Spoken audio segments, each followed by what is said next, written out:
তিনটি শব্দ এই ব্যক্তি পড়েছে।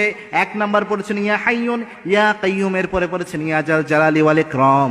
এই তিনটি শব্দ দিয়ে যদি কেউ দোয়া করে, ইসমে আজম আল্লাযী ইযা দুইয়া বিহি আজাবা, এই ইসমে আজম দিয়ে দোয়া করলে ওই দোয়া আল্লাহ খালি হাতে ফেরত দেয় না। এই লোক যেহেতু এই জিনিস দিয়ে দোয়া করেছে, সুতরাং এর দোয়া কবুল হবে। এখানে যে ইয়া জাল জালালি ওয়াল ইকরাম এই জিনিসটা পেলেন, এই ইয়া জাল জালালি ওয়াল ইকরাম এটা কি ইসমে আজম বলা হয়।